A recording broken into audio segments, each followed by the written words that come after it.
नमस्कार दोस्तों, राधे राधे, जय श्री कृष्णा। स्वागत है आपका हमारे चैनल पर। आज की इस वीडियो में हम कथा सुनेंगे महालक्ष्मी व्रत की, जो कि भाद्रपद मास शुक्ल पक्ष की अष्टमी तिथि से लेकर अश्विन मास कृष्ण पक्ष की अष्टमी तिथि यानी 16 दिनों का यह महालक्ष्मी का व्रत विशेष कृपा प्राप्ति के लिए किया जाता है। इस दौरान विशेष प्रकार से माता लक्ष्मी की पूजा अर्चना की जाती है, जिससे व्यक्ति के सभी प्रकार के दुख दूर हो जाते हैं और उनके घर में धन धान्य की प्राप्ति होती है तथा सभी प्रकार की जो उनकी मनोकामनाएं रहती हैं वह पूर्ण हो जाती हैं। तो आइए सुनते हैं महालक्ष्मी व्रत की कथा। प्रेम से बोलिए माता लक्ष्मी की जय। एक समय महर्षि श्री वेदव्यास जी हस्तिनापुर पधारते हैं और उनका आगमन सुनकर महाराज धृतराष्ट्र उनको आदर सहित राजमहल में लेकर जाते हैं। स्वर्ण सिंहासन पर उन्हें विराजमान कर उनका यथोचित सत्कार किया जाता है। तब श्री व्यास जी ने माता कुंती तथा गांधारी उनके सामने आती हैं और उनसे हाथ जोड़कर प्रश्न करती हैं कि हे महामुनि, आप तो त्रिकालदर्शी हैं, अतः आपसे हमारी प्रार्थना है कि आप हमको कोई ऐसा सरल व्रत बता दीजिए जिससे हमारा राज लक्ष्मी सुख संपत्ति पुत्र पौत्र इत्यादि से परिपूर्ण हो जाए। इतना सुनकर व्यास जी कहने लगे कि हम एक ऐसे व्रत का वर्णन करने जा रहे हैं जिससे सदा लक्ष्मी जी का निवास होकर सुख समृद्धि की वृद्धि होती है। यह श्री महालक्ष्मी जी का व्रत है जिसे प्रतिवर्ष अश्विन मास कृष्ण अष्टमी को विधिवत किया जाता है।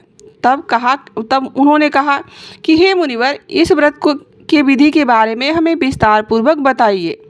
पुनः व्यास जी उनसे कहते हैं कि हे देवी, यह व्रत भाद्रपद शुक्ल अष्टमी से प्रारंभ होकर इस दिन स्नान करके 16 सूत के धागों का डोरा बनाया जाता है, फिर उसमें 16 गांठें लगाई जाती हैं। उसके पश्चात उसे हल्दी से पीला करें और प्रतिदिन 16 दूब और 16 गेहूँ डोरे को चढ़ाएं और अश्विन यानी कुआर कृष्ण की अष्टमी के दिन उपवास रखकर मिट्टी के हाथी पर श्री लक्ष्मी जी की प्रतिमा को स्थापित करके और फिर विधिवत उनका पूजन करें।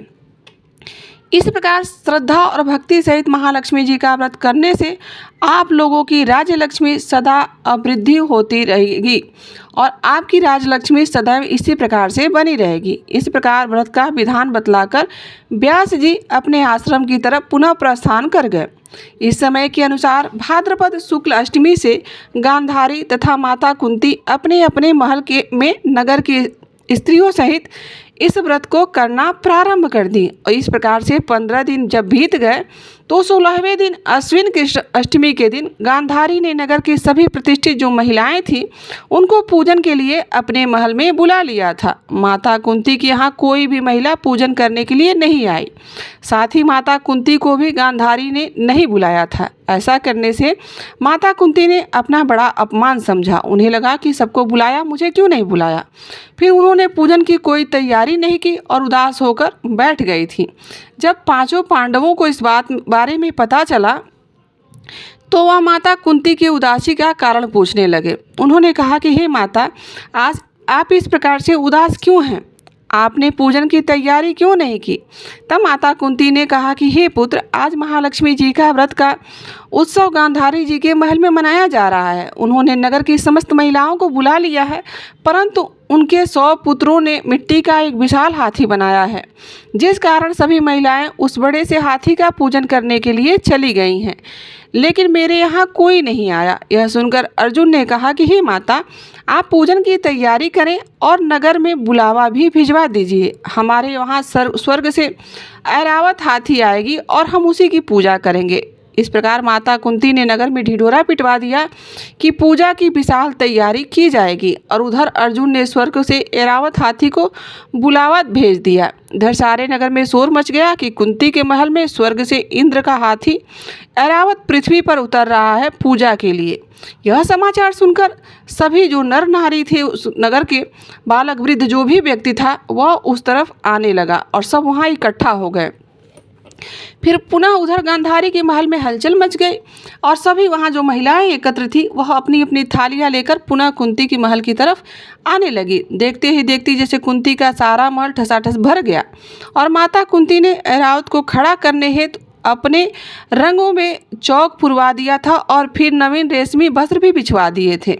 और नगरवासी स्वागत की तैयारी में फूल, माला, अबीर, गुलाल, केसर इत्यादि जो भी उनके पास पर्याप्त मात्रा में थे वह लेकर पंक्तिबद्ध होकर लाइन से खड़े हो गए थे। जब स्वर्ग से ऐरावत हाथी पृथ्वी पर उतरने लगा तो उसके आभूषणों की ध्वनि गूंजने लगी। ऐरावत के दर्शन होते ही जय जयकारों से जैसे पूरा नगर ही गूंज गया। सायंकाल के समय इंद्र का भेजा हुआ हाथी ऐरावत माता कुंती के भवन में चौक पर उतर गया और उस समय नारियों ने पुष्पमाला, अबीर, केसर, पुष्पगंध इत्यादि चढ़ाकर उसका स्वागत किया और पुनः राज पुरोहित ने के द्वारा ऐरावत पर महालक्ष्मी जी की मूर्ति स्थापित करके वेद मंत्रोच्चार द्वारा उसकी पूजा की गई। उसके पश्चात नगरवासियों ने भी महालक्ष्मी जी की पूजा की और फिर अनेक प्रकार के पकवान भी ऐरावत को खिलाए गए और यमुना के जल भी उसे पिलाया गया।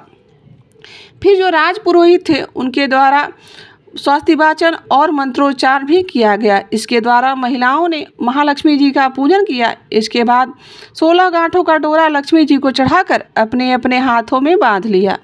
ब्राह्मणों को भोजन कराया गया। दक्षिणा के रूप में स्वर्ण मुद्राएं, आभूषण इत्यादि उन्हें प्रदान किया गया। तत्पश्चात महिलाओं ने मिलकर मधुर संगीत, कीर्तन, भजन इत्यादि भी किया। रात्रि जागरण कर महालक्ष्मी जी के व्रत का जागरण किया था और फिर दूसरे दिन प्रातः राज पुरोहित द्वारा वेद मंत्रोच्चार के साथ जलाशय में महालक्ष्मी जी की मूर्ति का विसर्जन किया गया। फिर ऐरावत को विदा कर दिया गया इंद्रलोक की तरफ। इस प्रकार जो स्त्री श्री महालक्ष्मी जी का विधिवत पूजन और व्रत करती हैं उनके घर में धन धान्य की कभी कमी नहीं होती है तथा घर में महालक्ष्मी जी का सदा निवास रहता है। इसी हेतु महालक्ष्मी जी की स्तुति अवश्य करनी चाहिए। महालक्ष्मी नमस्तुभ्यम सुरेश्वरी, हरि प्रिय नमस्तुभ्यम दयानिधि।